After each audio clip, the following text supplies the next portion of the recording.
Hello students, so let us study the concept of market exchange rate. Market exchange rate is the price of one currency in terms of another currency.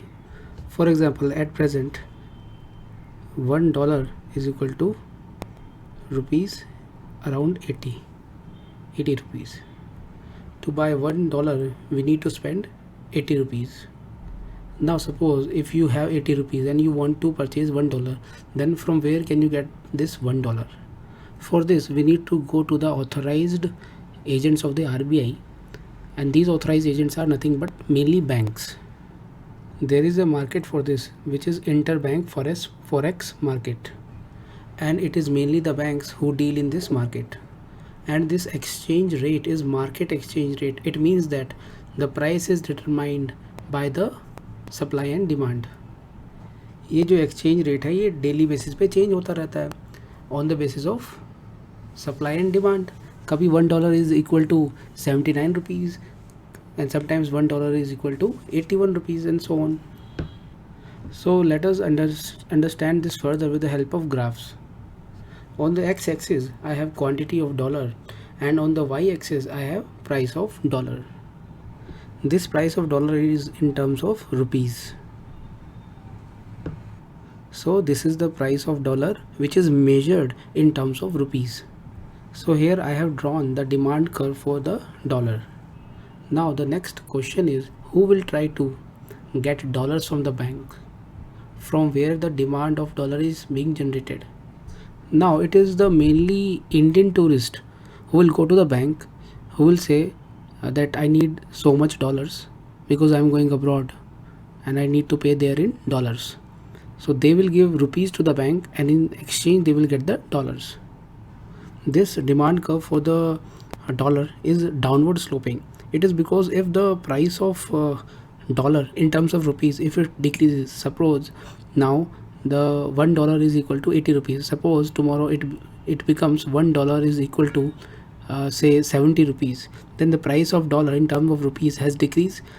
This will lead to increase in the demand for dollars, because now more and more tourists will want to go to abroad because price of dollar in terms of rupees has decreased. So quantity demanded of dollar will increase.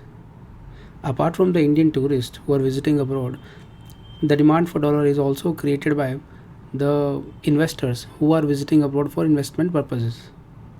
The third set of people who will create demand for dollar are the people who are the foreigners who have invested in India and now they want to withdraw their investment from India.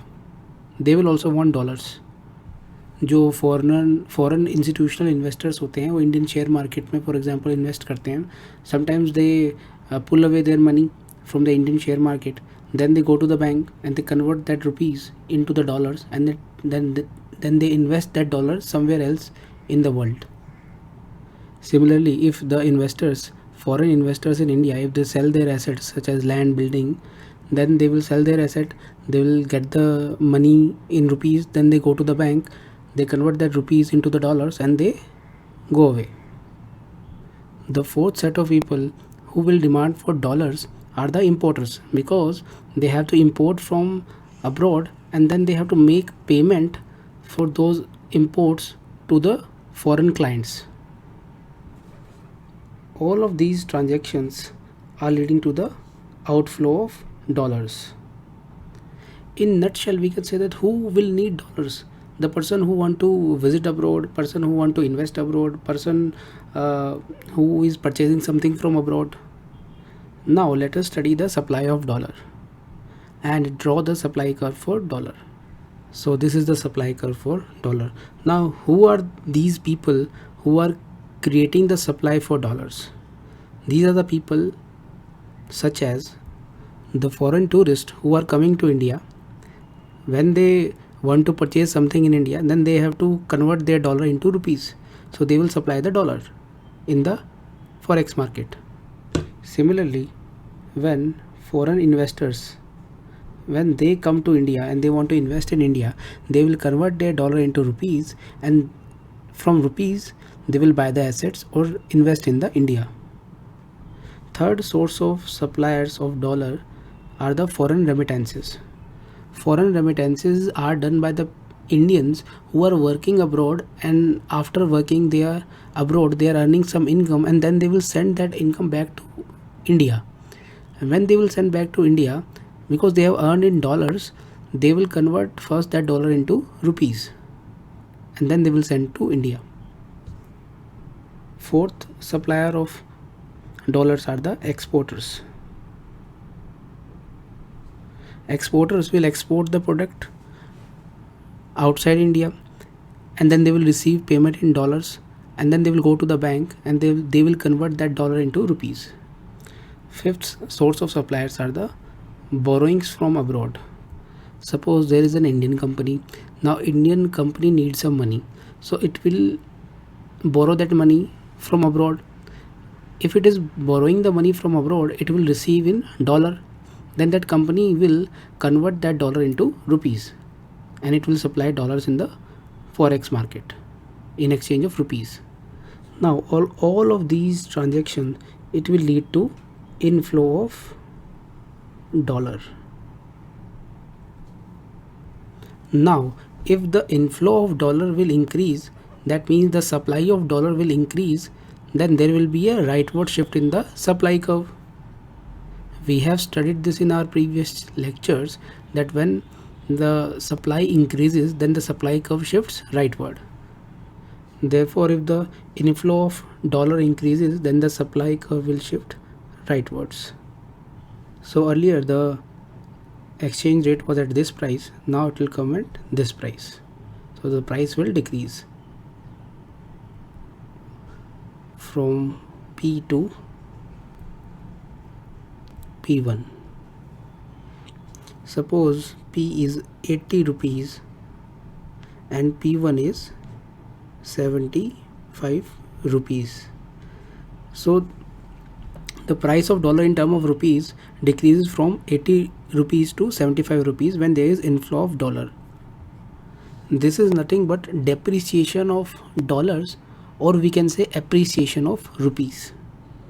अब अगर इसकी opposite situation होगी, instead of inflow of dollar, if there is outflow of dollar, then that will lead to depreciation of rupees and appreciation of dollars. For example Indian economy जो है वो crude oil पे बहुत dependent है, और हमारा जो क्रूड ऑयल है वो ज़्यादातर हम गल्फ़ कंट्रीज से एटसेट्रा हम इंपोर्ट करते हैं. जब भी हम क्रूड को इंपोर्ट करेंगे, then we have to make payment in term of dollars, that will lead to outflow of dollars, and increase in outflow of dollars will cause appreciation of dollar और depreciation of rupees. चलो आपको फिर से समझाता हूँ appreciation और depreciation of rupee क्या है. फॉर एग्जांपल आज जो है $1 इज़ इक्वल टू ₹80, और मान लीजिए कल $1 will become equal to ₹79. So this is known as appreciation of rupees.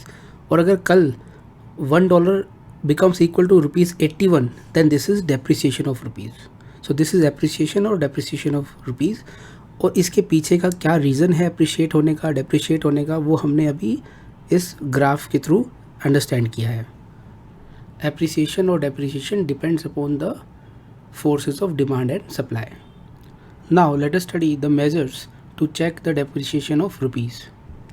Rupee जब डेप्रिशिएट करता है, इसका मतलब ये है कि मार्केट में डॉलर की डिमांड ज़्यादा है, मोर and more people want dollars. Then what RBI should do? RBI, Reserve Bank of India, in this situation should increase the supply of dollar. That is why when rupee depreciate, one action that RBI does is it sells dollar in the forex market. Basically हमें rupees की depreciation को रोकना है, rupees को appreciate करना है. इसके लिए हमें जो आउटफ्लो ऑफ डॉलर है उसे कम करना है, एंड जो इनफ्लो ऑफ डॉलर है उसे बढ़ाना है. तो इनफ्लो ऑफ डॉलर बढ़ाने के लिए हमने ये सारे के सारे फैक्टर स्टडी किए थे. That's why if we want to increase the inflow of dollar, then the borrowings from abroad can be increased. हमारे जो एक्सपोर्टर्स हैं उनको सपोर्ट इंक्रीज़ किया जाना चाहिए, ताकि हमारे एक्सपोर्ट्स हैं वो इंक्रीज़ हों. जो फॉरेन इन्वेस्टर्स इंडिया में इन्वेस्ट करना चाहते हैं, हमें उन्हें प्रमोट करना चाहिए. More and more foreign investors should come to India and invest in India. इससे जो है इनफ्लो ऑफ डॉलर बढ़ेगा. मोर और मोर इंडियन टूरिज़्म को हम प्रमोट करें, जिससे कि ज़्यादा से ज़्यादा फॉरेनर इंडिया में आए, और इंडियन जब इंडिया में वो आएंगे, इंडिया में रहेंगे, इंडिया में परचेजिंग करेंगे, then inflow of dollar will increase. So I will write all these measures here. Therefore जो कंपनीज फ़ॉरेन से बोरो करती हैं, उस बोरोइंग्स को और ज़्यादा encourage करना चाहिए. RBI should encourage it. Then the foreign investments जो इंडिया में आ रही है उसको और encourage करना चाहिए. अनदर पॉइंट कैन बी, जो कि हम इम्पोर्ट करते हैं, basically we import a lot of items. We import for example a lot of gold.